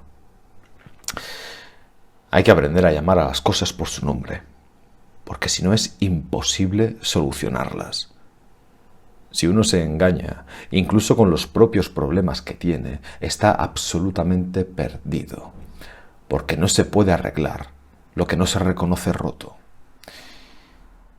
Y aquí estoy, dándole vueltas al asunto desde entonces, y la verdad es que me impresiona el poder que sigue teniendo sobre nosotros la opinión de los demás. Y es una putada, como un piano, porque honestamente no es algo sencillo de solucionar. Y eso que es algo que se puede explicar y razonar perfectamente. Por ejemplo, las opiniones de los demás sobre nosotros siempre están sesgadas y son hasta cierto punto injustas porque nadie conoce nunca el 100% de lo que nos ha pasado, ni tan siquiera el 100% de nosotros mismos. Pero nos sigue jodiendo. También, como recurso, suelo explicar a mis clientes que todo pasa incluyendo la opinión de los otros. Pero el dolor que puede provocar en el momento en el que aparecen sigue siendo motivo de espanto y consideración a partes iguales para la gente. Y quizá, la clave resida en soportar el dolor, en aceptar que va a suceder y una vez asumido, hacer lo que tengamos que hacer. Pensar, mira, yo creo que pase lo que pase, ya sea que venza, que fracase o que tenga un éxito de la hostia, me van a dar palos por todos lados y me van a doler, pero lo acepto. Acepto ese precio como pago por mi libertad de acción. Me parece que es mucha mejor opción que buscar la manera de que no nos afecte la opinión de los demás cuando llegue un fracaso o un error a nuestra vida. Una opción mucho más madura, valiente y fuerte. Y además pienso que si tenemos esa predisposición, si aceptamos que es algo que puede pasar con una probabilidad enorme, creo que si después llega a pasar, el dolor que provocará será indudablemente menor. Es como ese principio budista, ¿no?, que dice que una vez que aceptas el sufrimiento de la vida, entonces la vida te hace sufrir mucho menos. Me parece que es algo que viene bastante al caso, que es bastante relevante y revelador y que merece darle una reflexión al respecto. Nada más, nos vemos el lunes, seguro. Paz. Diario de Joan Gallardo, 19 de febrero de 2024. Querido diario, hace mucho leí a Scott Peck decir que la esencia de la vida es el cambio. Yo cuando era más joven pensaba que en algún punto de la vida las cosas se volverían bastante inamovibles, ¿no? Pensaba que la vida era como pintar un cuadro, que pasas un tiempo añadiendo cosas, metiendo colores, líneas, dibujos, etc., hasta que un día lo terminas, ¿no? Lo terminas, lo enmarcas y finalmente lo cuelgas en una pared hasta el final de tus días. Pero no es así. No es así ni de coña, vamos. La vida es como pintar un cuadro, desde luego, pero es un cuadro que pintas durante toda la vida y que nunca terminas. Y de hecho es muy probable y muy posible que ese cuadro quede inacabado, porque como suelo decir yo siempre, estoy convencido de que me iré de esta vida con un puto libro a medias, seguro. Pues esto puede suponer un problema de aceptación, ¿no? Porque siendo la vida como es, maravillosa pero también difícil, muy difícil, no sería raro y no será raro ver cómo la vida cambia cuando no quieres y verla quedarse como estancada cuando lo que deseas es verla cambiar radicalmente. Yo me acuerdo de una tarde de verano que fuimos a jugar a baloncesto con unos amigos. Tendríamos 15 años o así. Aquí en Mallorca los veranos son absolutamente infernales. Hace calor todo el tiempo, incluso de noche. Pero esa tarde nos salió una tarde amable, pues hacía una especie de brisa marina dentro del pueblo. Y era una brisa dulce, como pocas cosas he visto yo en mi vida. Y creo que eso hizo que todos estuviésemos de un humor perfecto, de un humor muy bueno. Jugábamos, hablábamos durante el partido, nos reíamos, nos gastábamos bromas, nos chocábamos las manos, metíamos canastones, hacíamos pausas para beber y estábamos ahí todos felices, de una forma absolutamente fantástica, ¿no? Y las horas iban pasando, no sé, jugamos horas y horas y horas. Y veía como todo se iba tiñendo de ese color rojo y anaranjado de las últimas horas de la tarde que ya anuncia la noche, ¿no? Y yo, pese a estar dentro de ese partido, entre amigos, con ellos, era capaz de abstraerme de esa escena y de ver todo aquello desde fuera y pensaba, ostras, ojalá este momento durase para siempre, ¿no? O por lo menos que durase unos cuantos días seguidos. Pero no, evidentemente se terminó, ¿no? Como tenía que ser. Se hizo de noche y no veíamos un carajo y nos marchamos cada uno a su casa. Horas después, ya en casa y metido en la cama incluso, no podía dejar de pensar en aquella tarde y sentía una plenitud de la hostia, una plenitud brutal. Una plenitud que existía sobre todo porque el partidito con mis amigos se había terminado y podía valorarlo ya desde la añoranza, desde la nostalgia. Y es que algunas cosas están hechas para ser añoradas, porque son incluso mejores así. Y para que algo sea añorado tiene que terminar, ¿no? Yo añoro muchísimo las tardes sin hacer nada. Unas tardes que, por ejemplo, detestaba cuando era niño. Añoro también el barrio que vio pasar toda mi infancia. Un barrio que deseaba perder de vista cuando llegase a la adultez. No puedes controlarlo, no te puedes atar a nada de antemano y tampoco puedes renunciar a nada de antemano. Dios sabe tanto y nosotros tan poco que no hay mejor opción que declararse amigo de los cambios. No hay mejor opción que la apertura, que la predisposición a que unas cosas comiencen y otras terminen. Porque eso es lo que va a pasar siempre, constantemente y hasta el final de los días. Algunas cosas comenzarán y otras terminarán y será así todo el tiempo, todo el tiempo. El cambio será siempre un compañero de vida como lo es el oxígeno que respiro. Y no aceptar el cambio, pues es como no aceptar respirar. Y es que si la esencia de la vida es el cambio, y yo elijo vida, también tendré que elegir cambio. Y finalmente intentar, pues simplemente respetar y aceptar esto, sobre todo cuando el cambio no sea deseado. Nada más, nos vemos mañana, seguro. Paz. Diario de Joan Gallardo, 20 de febrero de 2024. Querido diario, el otro día vi un vídeo absolutamente cargado de significado para mí, de lo que debería ser la amistad, pero sobre todo de lo que no debería ser. En el vídeo en cuestión se veía a 3 chavales en Estados Unidos de unos 25 años montados en un coche. Uno estaba conduciendo, otro en el asiento del copiloto estaba grabando con el teléfono móvil y el último estaba en el asiento trasero, en el asiento de atrás. La cuestión es que parece ser que el conductor debía estar estrenando coche o estrenando mejoras en el mismo, porque en el vídeo se observa cómo empieza a darle mucha caña a la cosa, ¿no? Cambia de marchas, que parece que quisiese arrancar la palanca de cambios.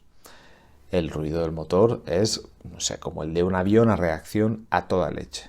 Y las sacudidas del coche empotran a los chavales contra el asiento y sus caras de coño, vamos a toda hostia son absolutamente evidentes, súper claras. No se ve a qué velocidad van, pero es evidente que van muy por encima del límite permitido. El conductor está ahí todo motivado, ¿no? Está en todo lo alto como si fuese Mel Gibson en Mad Max. Y sus compinches lo jalean y tienen cara de «Buah, tío, eres el mejor, cómo mola esto, qué pasada». Al llegar al final de la recta en la que estaban poniendo el coche a prueba, el coche hace lo que en mi barrio llamábamos un derrape, ¿no? Y seguido detrás se ve un manto de humo que sale por detrás del coche, seguramente a medias entre el motor y las ruedas, y seguidamente también aparece por ahí la sirena de un coche de policía que los acababa de pillar haciendo todo eso. Sí, había un coche de policía en primera fila, asiento VIP. Las caras en ese momento de los 3 chavales es una cosa apoteósica. Los chavales se convierten en un momento en monaguillos de convento. O sea, la cara es que apenas ni se les mueve. El que estaba grabando no sabe dónde tiene que esconder el teléfono móvil. Se lo pone detrás de la espalda, se lo mete en un bolsillo, cualquier cosa. El de atrás, el que estaba sentado atrás, mira por todos los lados buscando la forma de desaparecer de ahí, ¿no? De volatilizarse. Y el conductor, el protagonista, solo dice una cosa todo el tiempo sin cambiar el rictus, ¿no? Dice, me van a detener, me van a detener, me van a detener. Pues sí, muchacho, te van a detener. Porque en Estados Unidos no se andan con hostias con estos temas, ¿eh? El vídeo dura apenas 20 o 30 segundos, pero da para acordarse durante toda una vida. Desde luego el conductor seguro que se acordará toda su vida. Yo lo primero que me pregunté al ver este vídeo fue ¿qué clase de amigos tiene el conductor como para necesitar impresionarlos de esa forma, como para necesitar hacer esa muestra de valía, ese show off, ¿no? Pero luego le di la vuelta al asunto y me pregunté, vamos a ver, ¿por qué cojones ninguno de sus amigos le dijo al conductor, tío, no hagas eso, podrías tener un accidente o podrías acabar en el calabozo? O te paras ahora mismo o te detienes y me bajo del coche, ya. O sea, o dejas este rollo o te paras un momento y yo me largo y tú sigues con tu vida y haces lo que te salga de los huevos. ¿Por qué no pasó nada de eso? Ser un buen amigo comprende muchas cosas, pero lo que es seguro es que un buen amigo no te dejaría hacer nada que pudiese ir en tu contra. Un buen amigo no te dejaría nunca hacer estupideces. Un buen amigo no te dejaría jamás que te hicieses daño en la forma que sea. Y un buen amigo, sobre todo, no te animaría a hacer el imbécil. Para darle una vuelta. Nos vemos mañana, seguro. Paz. Diario de Joan Gallardo, 21 de febrero de 2024. Querido diario, tengo ahora mismo un caso entre manos tan difícil como interesante, pero por lo representativo que es. Se trata, como no, de una pareja. Llevan 11 años juntos y están en las últimas. Yo siempre lamento que no acudan a mí un poquito antes, aunque fuese unos cuantos días antes, porque en pareja un día antes es mucho. Un día antes puede ser un desprecio menos, una bronca menos, un desdén menos y un pensamiento de ruptura menos. Y eso, como te digo, es mucho. Puede hacer la diferencia entre la supervivencia de la pareja o la ruptura definitiva. Ellos son la típica pareja que se quieren el uno al otro, ¿no? Yo lo noto eso. Pero, por desgracia, llevan demasiado tiempo con demasiado equipaje a cuestas. Y esto es de lo más común. A veces, a lo largo de los años suceden cosas. Bueno, a veces, siempre suceden cosas. Cosas que hieren. Cosas que hieren y se tapan. Se ignoran y se evitan. Se meten bajo la alfombra o se cubren simplemente de mejores días, cenitas a la luz de las velas y escapaditas a Londres de fin de semana. Pero mientras tanto, lo que se oculta, roto o medio estropeado, comienza a pudrir la relación.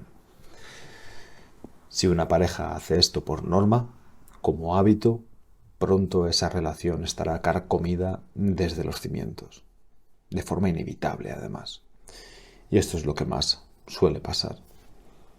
Entonces, la única solución es sacar todos los trapos sucios, todos, y lavarlos uno a uno, a mano además. Suelen decirme, en casos así, mucho aquello de no, yo es que no quiero tampoco rebuscar en el pasado, pero... Y yo contesto siempre, oye, como no rebusquemos en el pasado, lo revisemos y lo limpiemos bien, no tendréis futuro. Y punto. Ahora hay que hacer el trabajo que no hicisteis durante todo este tiempo y que os ha traído hasta aquí. Y lo entiendo, ¿eh? Puede ser desagradable, costoso y doloroso, pero no hay otra manera, de verdad. Si la hubiese, la tomaría, porque rebuscar en el pasado puede ser la hostia, puede hacer mucho, mucho, mucho daño. Lo que no se comprende no se puede trascender, no se puede superar ni se puede olvidar. Si no se entiende aquello que te ha herido, esto vuelve al presente siempre una y otra vez, una y otra vez y una y otra vez. Y no se va jamás. Uno puede tener una temporada sin que esas cosas vuelvan, ¿no? a la mente. Puede estar muy entretenido, puede estar muy ocupado, pero tarde o temprano aquello que no se ha entendido y no se ha trascendido reaparece. Como diciendo, ¿te pensabas que te habías librado de mí? Esta pareja que llevo ahora tiene un historial como para necesitar sesiones durante 2 años. Yo se lo he dicho así. Y han puesto una cara... Madre mía. Y bueno, yo entiendo que quizá no están acostumbrados a la sinceridad y a la verdad. Por lo visto no lo están. Y por eso tienen tanto que arreglar. Porque tienen tanto de lo que sincerarse, tanto que aceptar, tanto que asumir y, por supuesto, tanto que perdonar y tanto por lo que pedir perdón. Y no tienen otra vía. Incluso tampoco les puedo prometer que esta vía vaya a salvar la relación. Lo que sí les he prometido, porque puedo prometerles eso, es que esta es la vía de la paz interior, la vía de lo que es correcto hacer ahora. Lo que pueda pasar mañana lo dirá el estado último de las cosas. Lo que pueda pasar mañana lo dirá la verdad. Parecen comprometidos, ¿eh? Seguramente eso esté promovido a su vez por el deseo de descansar del torbellino que conforman sus vidas y su vida en común. Es normal. Yo aquí no suelo juzgar los motivos si traen fines buenos. En fin, no hay que evitar las conversaciones necesarias. Cuando eso se hace, siempre llega el caos. Lo que se esconde siempre termina saliendo a la luz. Y en bastante peor forma que cuando se escondió la primera vez. Ya ves, de nuevo, la valentía, como siempre. Nos vemos mañana, seguro. Paz. Diario de Joan Gallardo, 22 de febrero de 2024. Querido diario, ayer estaba releyendo el libro Confesión de Tolstoy, que es uno de los mejores libros que me he leído en mi puta vida. Y ya sabes que no he leído pocos, precisamente. Me pregunto siempre, después de leer obras así, si la inclinación hacia la profundidad es un don o es una desgracia. En esta preciosa obra tú ves el tortuoso camino de Tolstoy, llamado también Crisis existencial de la mediana edad, ¿no? Y su honestidad describiendo todo aquello que vivió y aquello sobre lo que pensó es algo que a mí al menos me resulta estremecedor. Cómo hablaba sin ambages sobre arrebatarse la vida ante la sensación de vacuidad y de absurdo de la existencia, ¿no? Sobre la verdad de las implicaciones de ese posible absurdo de la vida, sobre la cobardía final que surge de ese enfrentamiento y negación de la mismísima existencia. Y es increíble el grado de sinceridad y profundidad al mismo tiempo del libro, siendo este además realmente breve como es. A mí siempre me causa una impresión casi total, ¿no? Seguramente sea una impresión fruto de la sinceridad de Tolstói, del escritor en este caso. Y es que uno ya no acostumbra a recibir tales dosis de transparencia y sinceridad. De alguna forma el ser humano parece que se ha refugiado en la apariencia y en la falsedad, y como estamos todos metidos en el mismo escondite, ya no hay nadie, salvo Dios, que nos señale la mentira, ¿no? Y qué pena. Me recuerda a lo que decía la canción, aquello de te seguirían queriendo, te seguirían amando si supiesen todo lo que yo sé de ti. Pues no lo sé. Quizás sea ese nuestro gran problema con la autoestima, que nosotros mejor que nadie conocemos nuestras peores partes y nos observamos insuficientes y nos vemos obligados, impelidos a aparentar. Quizás sea por eso, por lo que mentimos tanto y por lo que nos escondemos aún más. ¿Podríamos vivir con una sinceridad brutal? ¿La soportaríamos? No lo sé. Y más viendo lo mucho que nos mentimos a nosotros mismos en primera instancia. Nos duele que nos mientan y sin embargo nosotros somos los que más nos mentimos. Nos duele mucho que nos falten al respeto, pero la cuestión es que la mayoría hacemos eso en algún momento u otro de la vida. Yo lo he hecho en el pasado, yo me he faltado mucho al respeto. Me he faltado al respeto más que nadie. Más de lo que nadie me ha podido faltar al respeto a mí. Esa es la cosa. Y bueno, que me estoy desviando ya. Yo quería reflexionar hoy sobre la profundidad como don o como desgracia. Y puede que sea un poquito de ambas, ¿no? Me han preguntado muchas veces a lo largo de mi carrera profesional si pienso que las personas menos profundas son más felices. Mi primera pulsión siempre ha sido decir que no. Pero esto de nuevo solo es una verdad a medias, o lo que es lo mismo, una mentira a medias. Porque en realidad es que pienso y creo, por mucho que me disguste en el fondo, que las personas con poca inclinación a la profundidad tienen un acceso más fácil a la felicidad, pero a una felicidad menos profunda. Menos profunda que alguien ya inclinado a esa profundidad y ha conseguido ser feliz. Digamos que alguien que se ponga a reflexionar sobre las causas primeras y últimas de la vida y de la existencia tiene más difícil ser feliz, pero si lo consigue, tendrá acceso a una felicidad a su vez también más profunda y creo que más plena. Yo siento que soy tremendamente feliz, muchísimo.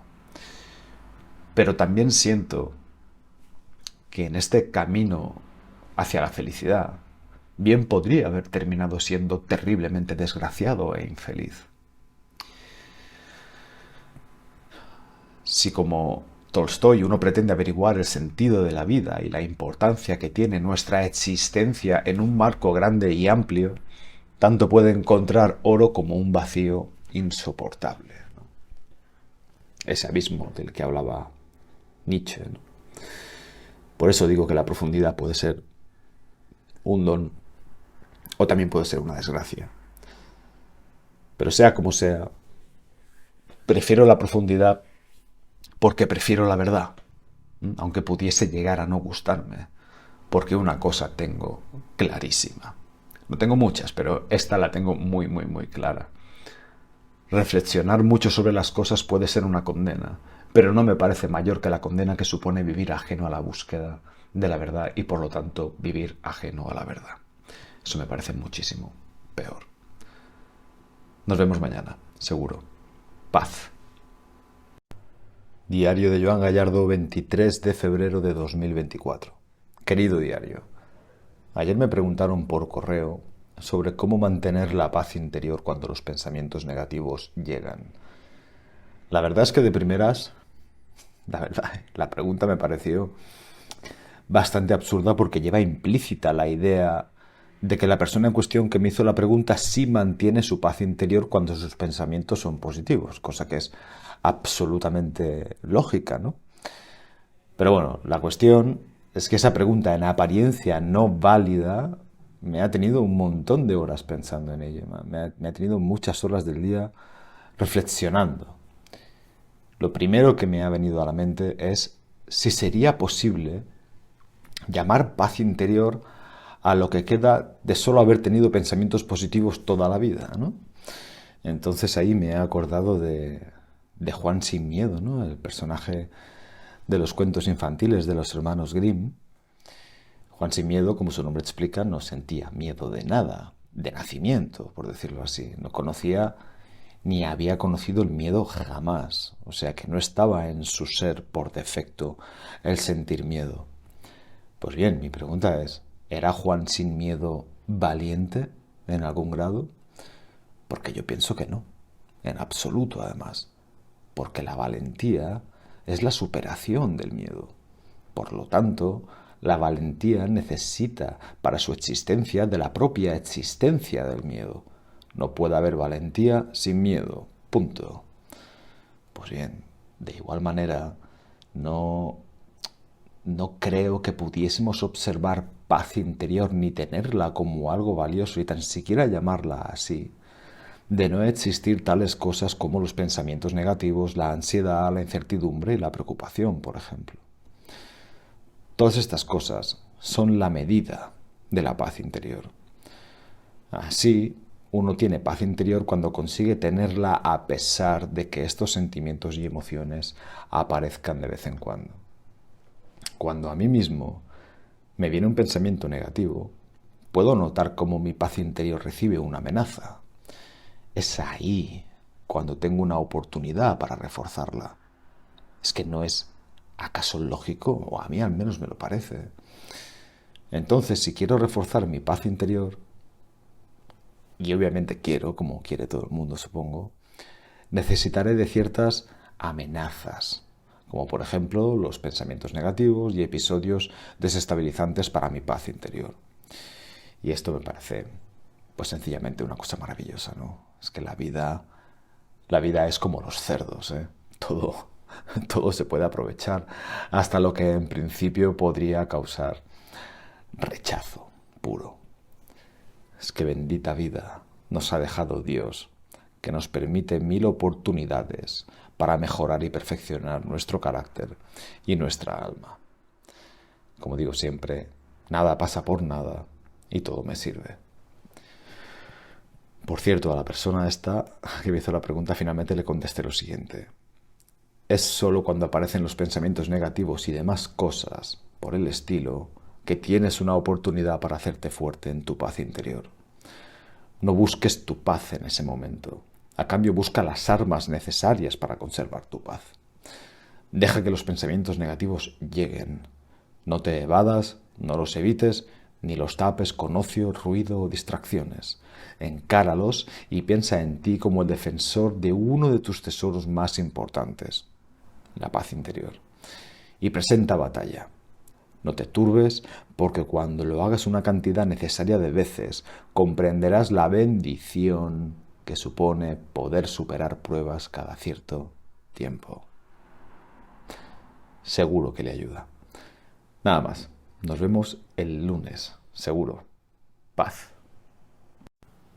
Diario de Joan Gallardo, 26 de febrero de 2024.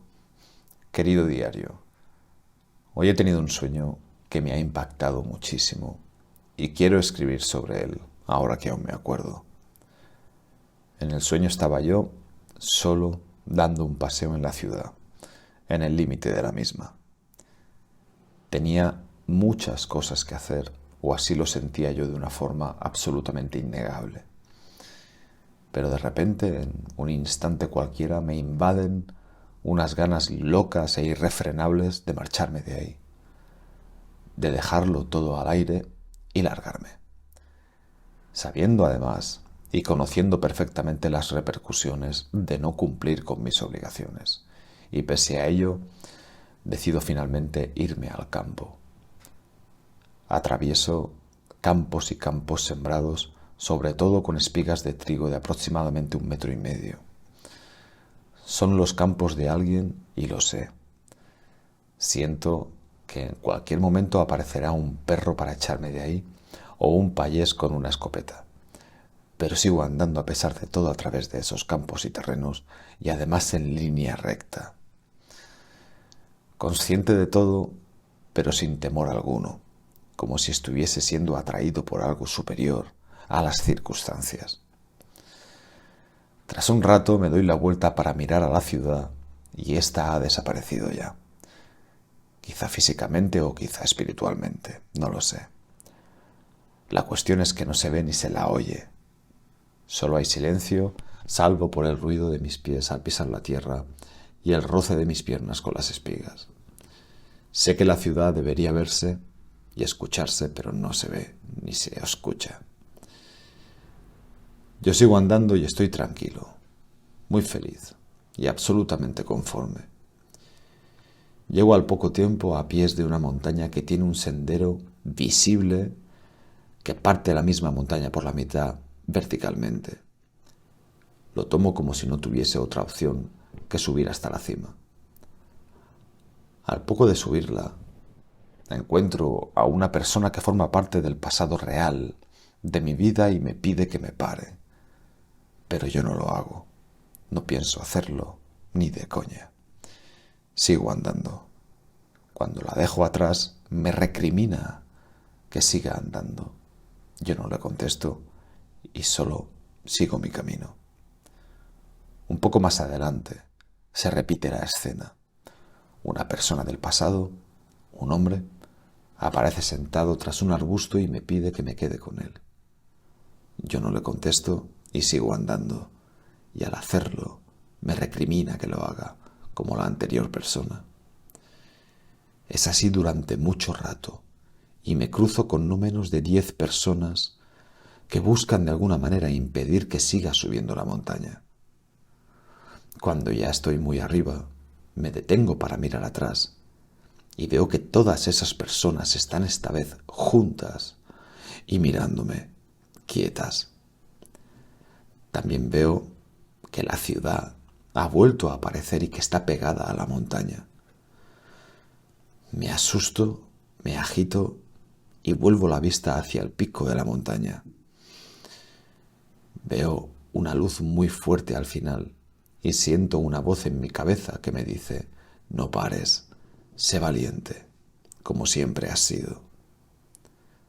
Entonces sigo subiendo. Llego al pico y ahí veo un prado con una mesa de madera y un banco. Sobre el banco hay un libro y sobre la mesa hay una pipa para fumar. Al lado hay una hoguera y está encendida. Como si fuese lo más normal del mundo, me siento, tomo la pipa, la enciendo con una ramita de la hoguera. Tomo el libro, lo abro y veo que tiene mi nombre en la portada. En la portada pone para Joan. Al abrirlo y pasar páginas observo que el libro está completamente en blanco. En la mesa además no hay nada más. No tengo con qué escribir en él. En ese momento me pongo triste porque no puedo ni leer ni escribir, que son dos de las cosas que más me gustan en el mundo. Pero al ir a ponerme en pie, se me cae un bolígrafo del pantalón al suelo. Lo tomo y por un momento presiento que no va a tener tinta, pero cuando lo pruebo, escribe perfectamente. Suelta un flujo de tinta perfecto. Quiero escribir y siento que tengo todo el tiempo del mundo para hacerlo. Y entonces me digo, escribiré sobre lo que acaba de pasarme y después lo leeré. Y estoy feliz. Y estoy descansado. Una vida nueva no puede empezar si no se deja una parte de la anterior atrás. Una parte grande o una parte importante. No puedes hacer un nuevo dibujo en una hoja que ya está pintada. Nos vemos mañana, seguro. Paz. Diario de Joan Gallardo, 27 de febrero de 2024. Querido diario, ayer me enteré, tarde, varias semanas tarde por lo visto, de que había una polémica con un influencer de moda, o influencer como se diga, porque lo patrocinaba un servicio de comida precocinada y este había rajado de la competencia y no sé qué historias más. Bueno, los detalles dan igual. La cosa es que todo ese asunto me remontó a una época de mi vida en la que yo vivía solo y comía en platos de plástico para no perder tiempo luego fregando los platos. Recuerdo sentir como una especie de satisfacción por no tener que hacer eso y dedicar tiempo y poder dedicar tiempo a otras cosas más importantes. ¿Qué cosas eran esas? Pues como no, trabajar. Cumplía a la perfección lo que años más tarde leería a Byung-Chul Han cuando escribió aquello de que uno se autoexplota y luego se convence de que se está realizando. Tiempo después, echaría mucho de menos fregar los platos, como he llegado a echar mucho de menos cocinar y como en su momento eché de menos leer libros que no tuviesen nada que ver con mi trabajo. Si me preguntan a mí ahora qué es una buena vida, sin duda alguna diré que una buena vida, entre otras cosas, es aquella en la que puedes estar 10 minutos fregando los platos o 30 minutos cocinando sin sentir que estás perdiendo el tiempo. Si una vida de éxito no me deja espacio para estas cosas más banales o triviales, prefiero que esa vida de éxito se la quede otro. Más que nada porque yo ya he vivido eso y sé que de éxito tiene muy poco. Yo he llegado a enfadarme con el buen señor del bar porque me hacía el café con leche demasiado caliente y eso provocaba que tardase 5 minutos más en poder bebérmelo, lo que hacía que perdiese 5 minutos de mi vida que podría haber dedicado, según ese yo de esa época, a responder un correo electrónico más o a escribir un tuit más. Lo pienso ahora, me observo desde fuera y me parece de lo más ridículo. Pero bueno, hay cosas que solo se entienden cuando se viven, ¿eh?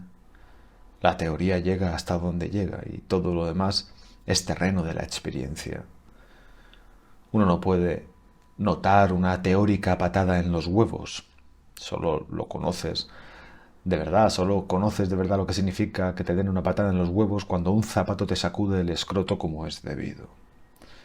Ahí la experiencia da mucha más información que la teoría. Pues en la vida casi todo es así. La vida, no es más complicada que lo que la hacemos nosotros. ¿Es difícil? Sí. Desde luego que sí, pero no es tan complicada. O pienso al menos que no tiene por qué serlo tanto. Esto al fin y al cabo, a fin de cuentas, esto va de ganar un dinero que te permita vivir con dignidad, de tener relaciones personales con significado, de tener una buena pareja y, si entra en tus planes, formar una buena familia. Y después rellenar todos los huecos que queden con un buen uso del tiempo, con el mínimo estrés posible. Tener tiempo para pasear, para jugar con tus hijos, para ver una película, para aprender a tocar un instrumento o aprender a cuidar de una planta, yo qué sé, tener tiempo para llamar a tus padres, tener tiempo y energía para visitar a tus abuelitos mientras viven, tener tiempo para ver llover por la ventana, irte a dormir a una hora decente y levantarte a una hora más decente aún. Y sí, tener tiempo para cocinar y fregar los platos, si es que te gusta hacerlo, claro. pero no porque te sientas culpable por perder el tiempo con esas cosas. Porque yo al menos el día que vuelva a comer en platos de plástico para poder tener más tiempo para trabajar, será el momento de parar, buscar un espejo en el que mirarme y preguntarme, ¿pero qué cojones estás haciendo con tu vida, Juanito? Nos vemos mañana, seguro. Paz. Diario de Joan Gallardo, 28 de febrero de 2024. Querido diario, ayer encontré un vídeo de Jeff Bezos donde decía que el estrés proviene de ignorar aquello que no deberíamos ignorar. Pues tras un rato reflexionando sobre ello, tengo que decir que estoy muy de acuerdo con él. Es aquello del elefante en la habitación, ¿no? Y es que es una expresión que a mí personalmente me encanta. ¿Quién se atreverá a señalar el elefante en la habitación? ¿Cuánto tiempo podrá ser ignorado? ¿Y qué repercusiones y consecuencias tendrá en el futuro ignorarlo cuando ya sea imposible hacerlo, ¿no? Porque está claro que alguien finalmente lo señalará. Alguien tiene que señalarlo. Alguien tiene que decir aquello de, oye, ¿es que no ves que ahí hay un puto elefante? Creo que es, de verdad, uno de los pocos méritos reales que yo atesoro en mi vida. Haberme atrevido a no ignorar lo que me apetecía en el fondo ignorar. Señalar eso, el maldito elefante en la habitación. Asumir y aceptar lo que hay como primer paso necesario e imprescindible hacia una posible solución, hacia una posible disipación del caos. Llevo muchísimo tiempo dándole vueltas a un dilema ético, que es, por otra parte, un dilema innecesario, pero que para mí es algo así como una especie de juego o ejercicio filosófico. El dilema al que me expongo reside en descubrir si para la vida es más importante la valentía o la fortaleza. Y digo que es un dilema innecesario porque normalmente el que es valiente también es fuerte y el que es fuerte también es valiente. Pero aún así me esfuerzo por intentar dar con una solución a este dilema. Y no es nada fácil. Hay días en los que estoy convencido de que lo más importante es la valentía. Y otros en los que estoy convencido de que lo más importante es la fortaleza. Otros días termino como derrotado, ¿no? Metiéndome en la boca el puñetero, pues depende, ¿no? El depende, que tanto evito usar en mis reflexiones. Sobre todo cuando pienso que una cosa u otra nos será más apetecible dependiendo de la falta o carencia de ello que hayamos tenido antes en la vida. O sea que si has sido una persona que ha tenido problemas, auténticos problemas por la falta de valentía, pues seguramente dirás que lo más importante es la valentía. Y lo mismo con la fortaleza. Pero luego para resolverlo me pongo a pensar en mis hijos y me propongo decidir qué es lo que más querría para lo que más quiero en el mundo. Y casi siempre termino eligiendo la valentía. ¿Por qué? Pues porque la vida depende mucho de la experiencia que se acumule en ella y de lo rápido que seamos capaces de romper con aquello que no funciona. Y para ambas cosas, lo que más se necesita es ser valiente. Muy valiente.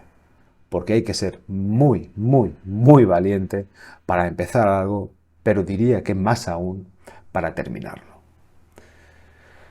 Obviamente, yo espero que tanto Cristian como Cleo sean tan valientes como fuertes, eso está más que claro. A mí me parece que sería un combo de virtudes perfecto al que solo quedaría unirles la virtud de la bondad, ¿no? Y vaya que sí, es que si eres bondadoso, fuerte y valiente, creo que es imposible, lo digo así de claro, que la vida se te llegue a torcer lo suficiente como para verte superado por ella. Si eres bueno, fuerte y valiente, tienes muchos números para llegar a ser feliz. Y si la felicidad es el bien máximo al que aspira el ser humano, entonces la bondad, la fortaleza y la valentía son medios de altísimo valor para tal fin. Son para mí algo así como virtudes supremas. Y eso es lo que quiero para ellos. Y por eso intento tenerlo yo antes, para darles el ejemplo y mostrarles que pese a que es más difícil ser, por ejemplo, valiente que no serlo, sí que merece muchísimo más la pena serlo que la comodidad de no serlo. Nos vemos mañana, seguro. Paz. Diario de Joan Gallardo, 29 de febrero de 2024. Querido diario, hace unos pocos días en mi mentoría grupal volvieron a preguntarme por el tema de la opinión ajena. Y vaya, la verdad es que dio para mucho. Es un tema del que no importa las veces que hayas hablado sobre ello, ni las veces que hayas escrito, siempre habrá alguien que te lo vuelva a preguntar. Porque siempre habrá alguien sufriendo por esto y que lo sienta quizá de una forma distinta, de una forma particular, de una forma inevitable.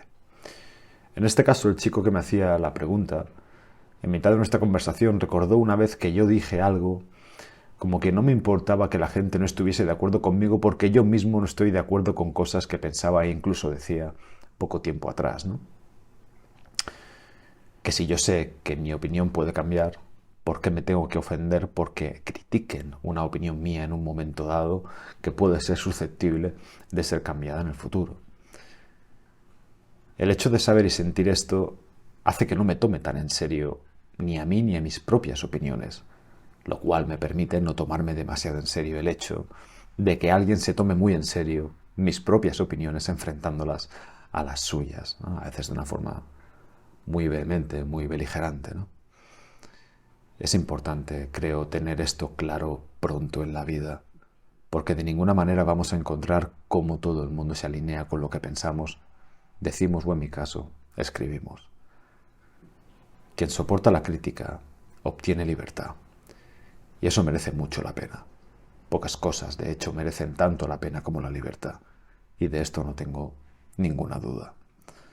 También le comenté que había que pensar en la crítica como si fuese una ecuación y sacar de ella, antes de nada, a uno mismo y al portador de la crítica.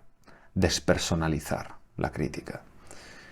Y una vez hecho esto, que es quizá lo más difícil, analizar puramente el mensaje de la crítica de una forma objetiva y meramente informativa, y así poder averiguar si la crítica contiene algo de verdad o no. Porque si la contiene y la rechazamos, podríamos estar rechazando, a su vez, la posibilidad de mejorar o corregirnos en alguna de nuestras posiciones o incluso creencias.